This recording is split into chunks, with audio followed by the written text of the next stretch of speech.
Let's move on now to the Chicago Classification version 4.0 protocol with a discussion of how it moves the field forward. This will be presented by Drs. Mark Fox and Nathalie Rommel, and some background on Drs. Fox and Rommel. So Mark Fox is a professor at the University of Zurich and the Clinic Arlensheim in Basel, Switzerland.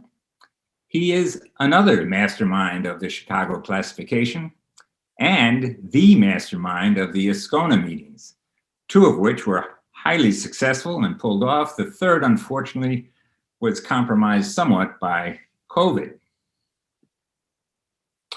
Nathalie is an associate professor in the research group of otorhinolaryngology at KU Leuven in Belgium.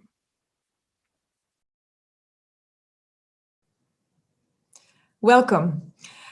On behalf of Dr. Mark Fox and myself, I'm happy to introduce to you today the new classification 4.0 protocol. And the question is, how does it move our field forward? These are our speaker declarations. So the biggest priority for the Chicago Classification 4.0 was to develop a standardized manometry protocol that could be used in motility laboratories all over the world. And that with the aim to facilitate consistency in the procedures that we use, to improve diagnostic reliability and to promote collaborative research.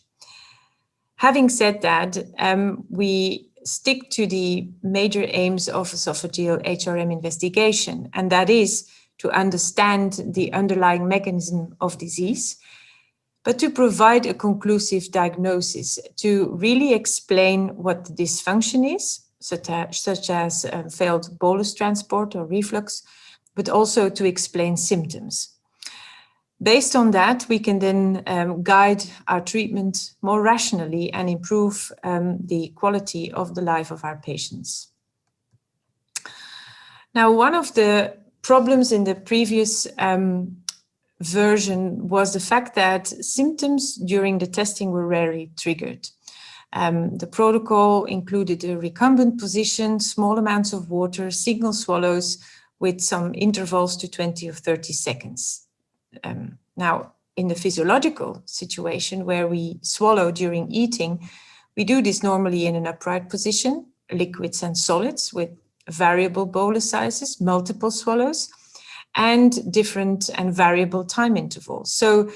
And what was obvious that symptoms were more frequently triggered. So the question came whether some of these provocations should be included within the 4.0 protocol. Here you can see the full protocol as it has been published by the working group in neurogastromotility this year. And I will walk you through step by step in this first part of the talk.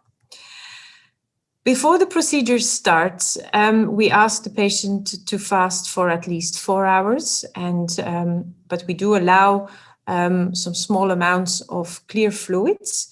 And after explaining the procedure, it's obvious that we have to obtain informed consent from the patient.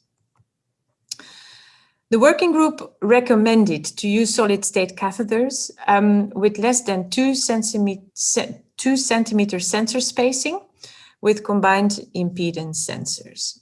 The protocol and classification can, however, be performed with water-perfused catheter, but it is crucial to apply normative values for water perfusion and knowing the limitation of only supine swallows and maneuvers that are possible with water-perfused manometry.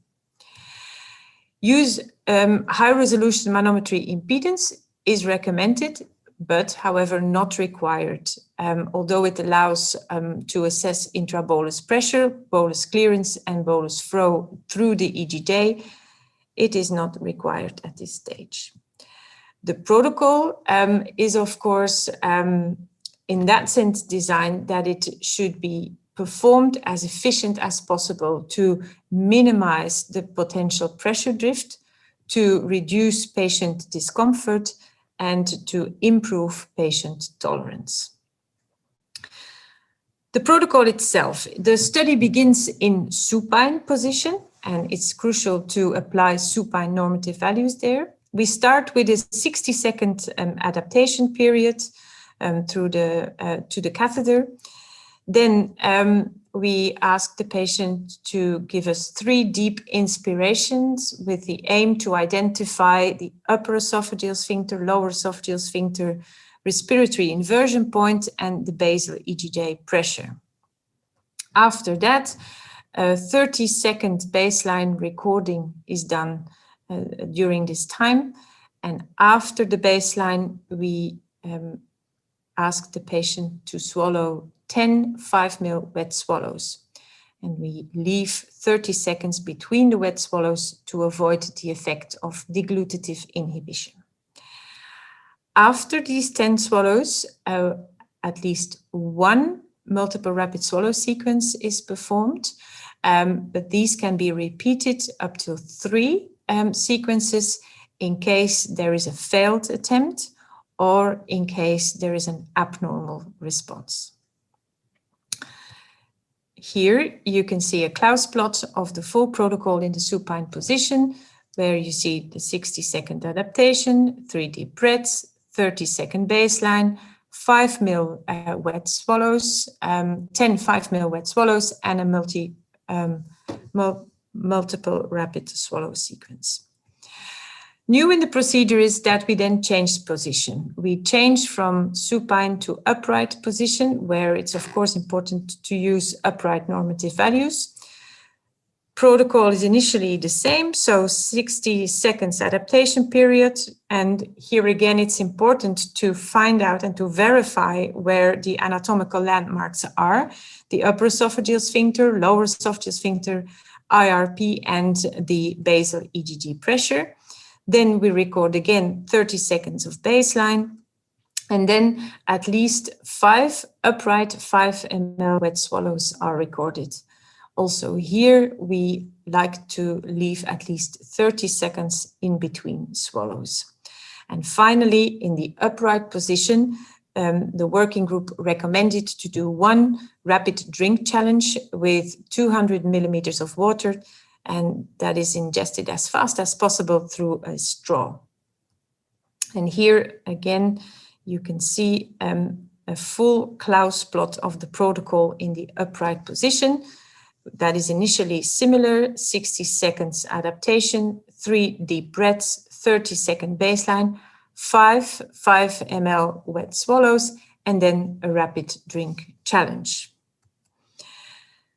In case that you have no conclusive evidence of a major motility disorder,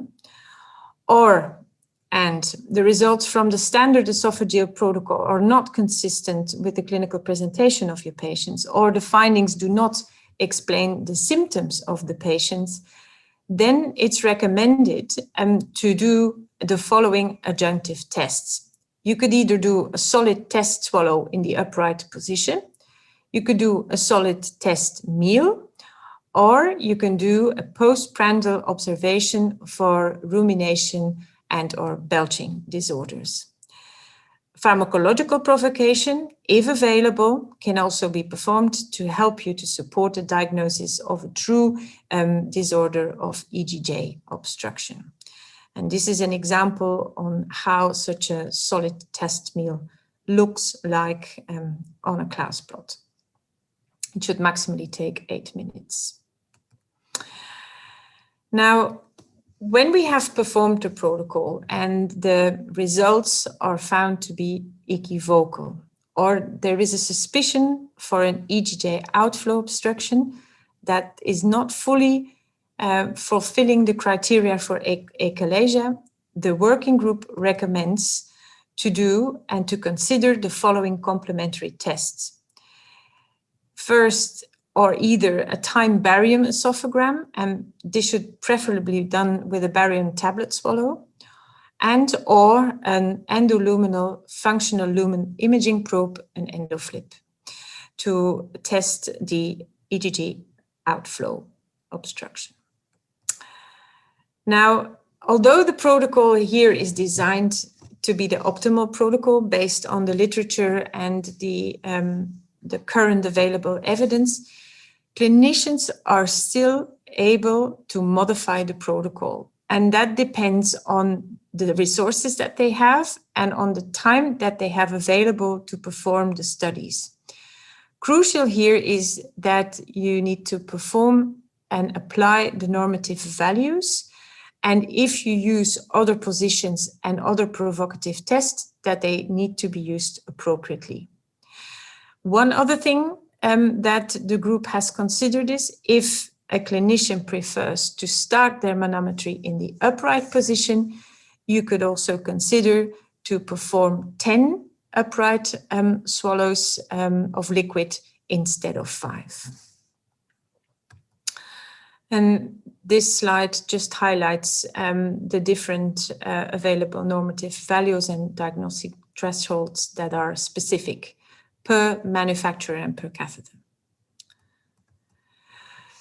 Reporting is the final bit. In addition to the 3.0 metrics, the final report should, according to 4.0, also include the baseline measures of the esophageal junction and also report the symptoms that are experienced by the patients, either during the study or within 15 seconds of a motility dysfunction. So, as you could hear, the protocol can either be started in supine or in upright position. And the working group has made some recommendations for either the supine first and the upright first, because some of the provocative tests are required in supine first study and some are required in the upright study. So, for example, in supine, it's important to have 5 to 10 ml water swallows. And for example, if you have a conclusive diagnosis of achalasia type 1 or 2 from 10 wet swallows, then further maneuvers are not longer required. And it's important for the comfort of the patient to really interrupt the study there. For example, in the supine position, if the multiple rapid swallows are clear and if the peristaltic reserve is clear there, then as you can see, one swallow can be enough, one multiple rapid swallow can be enough, but if it fails, up to 3 may be important.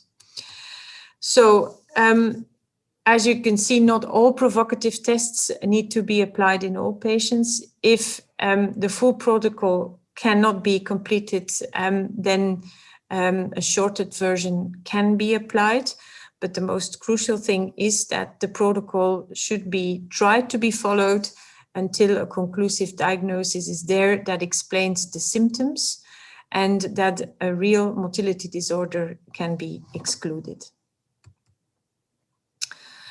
Now, if we focus a little bit more on the provocative tests, the first one that is in itself a provocation is putting the patient in an upright position. It is known that the challenge, the physiological challenge for a bolus is reduced due to gravity, and that has an impact on the metrics that we see. So, for example, there is a decreased distal latency, distal contractile integral coordination. So there is a challenge there in terms of interpreting, but this has been extensively tested, and this test is useful to exclude an artifact that is also shown here on these slides, and to look at peristaltic reserve.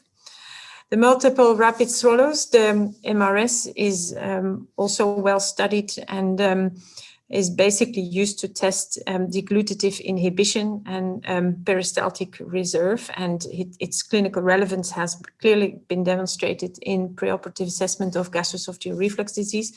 But as you can see on this slide, the DCI after a multiple rapid swallow is compared to the DCI of a single swallow, and an augmentation really is expected in the normal situation. The rapid drink challenge then is designed to test deglutative inhibition, but also to look at EGJ obstruction. As you can see here, this is a 10 ml water swallow with slight intrabolus pressure, but here, as you can see, during free drinking, an increased intrabolus pressure during swallowing, here, after the clearance of the peristaltic wave, the intrabolus pressure has disappeared, so there is no obstruction in this case. And finally, we have a provocative test that in itself is provocative due to the solid bolus that we are giving. It's obvious that the physiological challenge is increased. If you give a solid bolus, there may be more bolus resistance. And a normal response to a solid bolus is that there is a slower and a stronger contraction needed to clear the bolus from the esophagus. So it has been described that it's able to test sensitivity and peristaltic reserve. So with this, I will now hand over to Mark, who will explain you why these HRM provocative tests are clinically useful in our practice. Thank you, Natalie. So we're going to move on to the second part of this talk, where we focus in more detail on the provocative tests. So the reason that these are important is that we wish to understand better normal eating and drinking.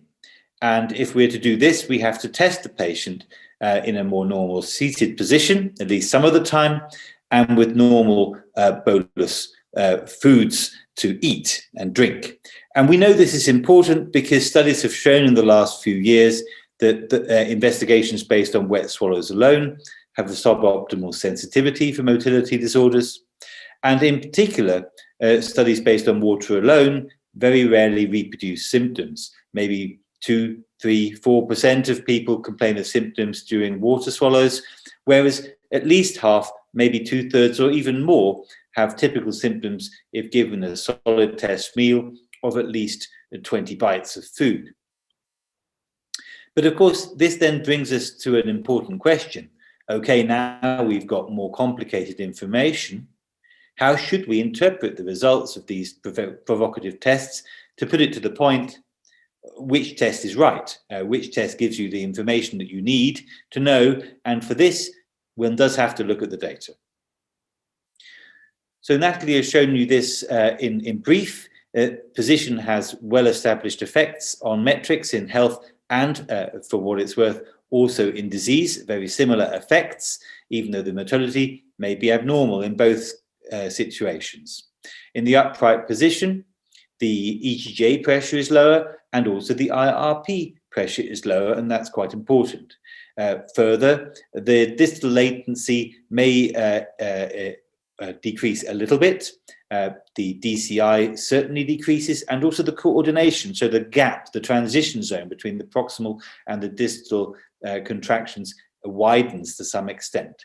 And you can see here the data on which these statements are based. But of course, this does not mean that the contraction is less meaningful in the upright position, even if it looks weaker. It just means you have to, very much have to, apply appropriate normal values. Looking at diagnostic agreement into two positions, if you just use the standard criteria in both positions, then the agreement is only fair, a 68% concordance overall, and this is mainly due to increased ineffective motility in the upright position. But bear in mind, once again, the appropriate normal values were not applied in this study. We just compared exactly the same criteria in both positions. But even when we correct for that, there's still a small group of people, perhaps 10%, where concordance is not the same. And this is largely due to increased EGJ outlet obstruction in the supine position. And the question is this real or is this not real? You also see there is some disagreement in achalasia, and this is also important and also related to measurements of IRP. Here, in a study from my group in Zurich, we see a typical example of a swallow in the upright position on the left and the supine position on the right. Certainly the swallow looks more convincing. On the right-hand side, it's better coordinated, there's no gap, there's high pressure, and this looks good. These are very robust effects. If we apply the thresholds in both positions, then 33%, or a third of patients, have ineffective motility in the upright position more than in the supine position. And if we apply, however, the CC4 thresholds, then this reduces down to 13%. So less, but still, there is a difference, and one has to live with this difference to some extent. They are not the same, and because there is ongoing discrepancy, we may need to use other provocative tests to decide which is right and which is wrong. I'm coming to that shortly. Here, a study from the Chicago group compared the results in the supine and the upright position with a particular focus on this issue of EGJ outlet obstruction. And what they were able to show is that the majority of the EGJ outlet obstruction diagnosed in the supine position was false positive. That is, it was not confirmed in the upright position or on provocative testing, but it was also not confirmed on independent testing using the barium esophagram or endoflip. Conversely, if the IRP in the upright position was greater than 12 rather than 15, this was generally speaking confirmed to be pathological on further testing. And here in the pictures, you can see an example of this false positive situation in the top, a true positive EGJ outlet obstruction in the middle area, where you can see very powerful hypercontractile effects. This is often what you see. This is secondary to the obstruction. And at the lower, an example of an achalasia. The more bizarre the pattern of motility you get, the less peristaltic it looks, the more likely it is to be a primary motility disorder situation. So we now have this position where we may have some discrepancy between swallows obtained in the supine and the upright position. And the multiple repeated swallows here, these are designed to distinguish between the two, particularly in terms of the contractility, the peristaltic or contractile reserve. So what we're seeing in the normal situation here, 5 swallows, complete inhibition, relaxation of the EGJ, and a good contraction to follow. In the hypercontractile, so this is patients with hypercontractile motility or spasm, you may see this also. You see some peristalsis during the swallowing, and then a prolonged and slightly abnormal contraction afterwards. In the ineffective motility group, you see normal relaxation but no contraction. And in the achalasia group, as you might imagine, a failure of relaxation and a very abnormal post-contraction with panesophageal pressurization. So these are the patterns that you're looking for with MRS. And in particular, it's of interest in group with reflux symptoms, perhaps. Maybe they're under consideration for anti-reflux surgery, because in this situation, the presence of an augmented contraction after MRS suggests that they are protected from post-operative dysphagia, or vice versa. If they fail to produce an augmented contraction, then they may have an increased risk of post-operative dysphagia. And this was shown in 2013 and confirmed by a study from Prakash Girali's group couple of years ago. So this can be a helpful test. A similar test is the Rapid Drink Challenge. Here from our friends in Barcelona, we see again typical examples. In health, you see relaxation, again with the normal contraction. This looks very much like the MRS. The difference here is that they've been swallowing water rapidly, 100, 200 milliliters rapidly, and not just a small volume of water as in MRS. Here in the ineffective example, you see again a relaxation, but no contraction following. In a hypercontractile state, you sometimes see spasm here during the MRS and then afterwards, but relaxation. And in EGG-00 and achalasia, you see again this rather beautiful pattern of building up of pressure within the esophagus. This is now panesophageal pressurization during drinking, followed by a very abnormal contraction. So this is clearly highly abnormal. Now, what you cannot do with RDC, though, is to do what they do, or they claim to do in MRS. You cannot really assess contractile reserve, because even in healthy people, only half of the time do you see such a post-contraction. This may be due to a number of reasons. The fact that this is done in the upright position, the overwhelming effect of inhibition during the rapid swallowing, whatever it is. If you see a contraction, a normal contraction after RDC, then this is almost certainly very normal. But if you do not, you should not overinterpret this. Where RDC is superior to MRS is to look at disorders of EGJ function, both achalasia, in the example here down below, you see IRP of 12 with aperistalsis, whereas as soon as they start to drink water, the pressure massively increases, the IRP is over 50, is an absolutely obvious achalasia. And here, in the example of EGG-00, you can see effectively normal contractions here in the upright swallows. The IRP is increased, though, although if looking at the pictures, you may not think so, but the IRP was increased to some extent. But then when you drink more rapidly, again, you get this pressurization, you get some abnormal contraction. It's more clearly abnormal with the RDC, and quite frequently the patient gets symptoms during these events, and that confirms the clinical relevance of the observations. So certainly we get a higher prevalence of conclusive EGA disorders with RDC. It's cheap, it's quick, it's easy to do. I encourage you to use this simple test.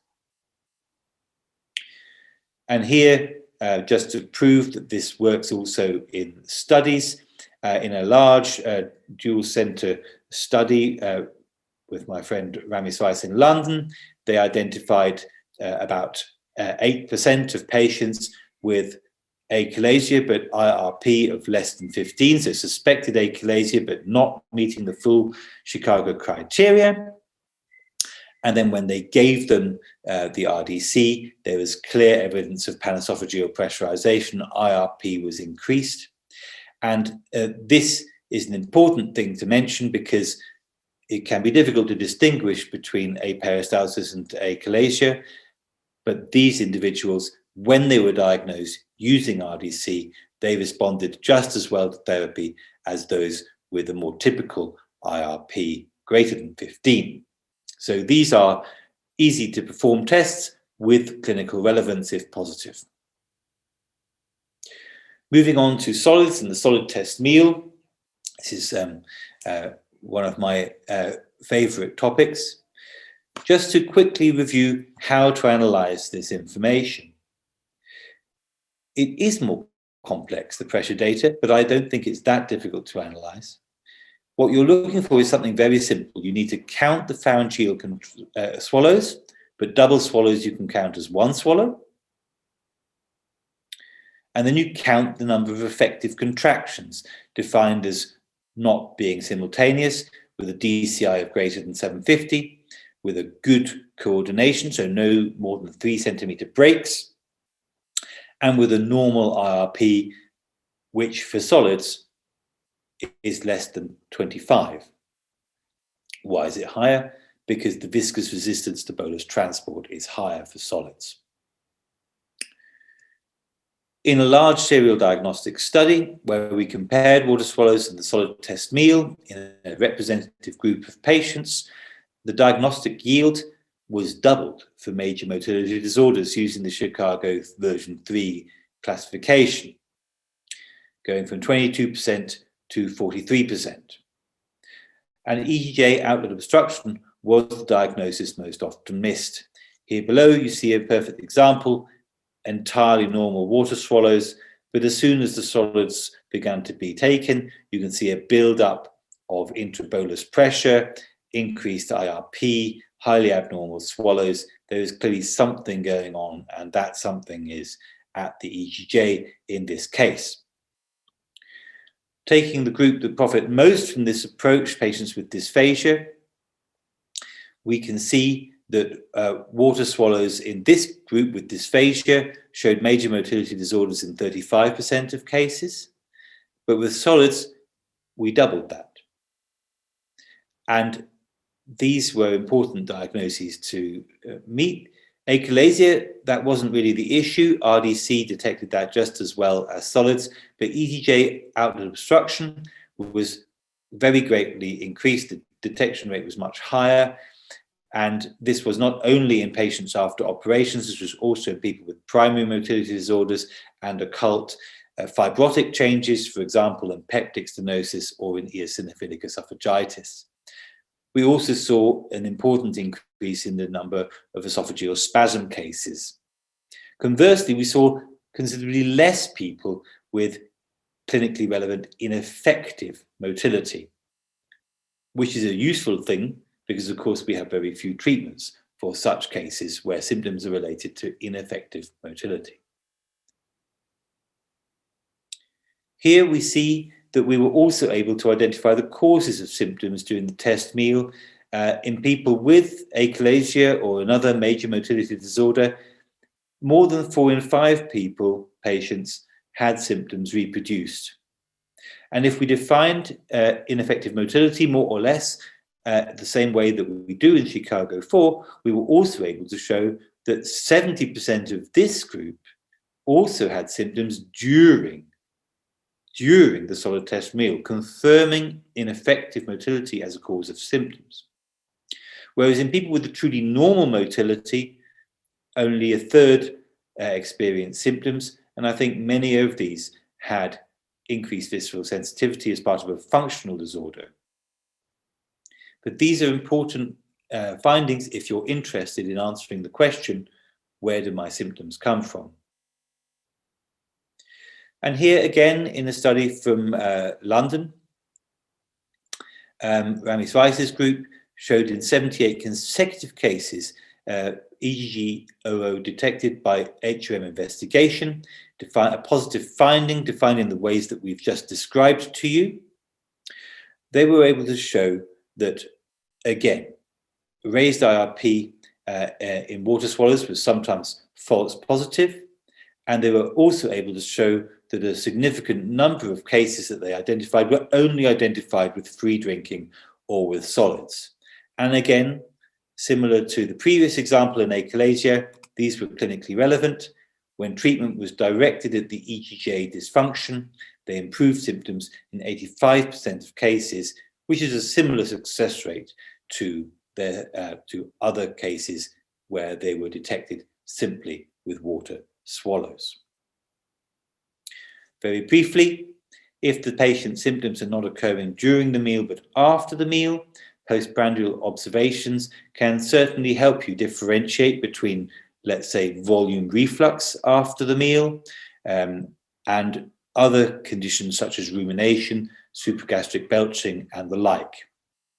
I'm not going to go into detail here, but you see here in this example, a typical transient lower esophageal sphincter relaxation with relaxation of the lower and upper sphincter with no great pressure behind it.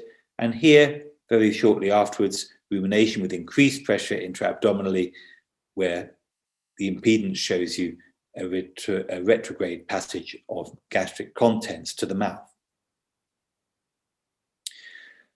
So I hope that what I've shown you will allow you to use the provocative tests in meaningful ways.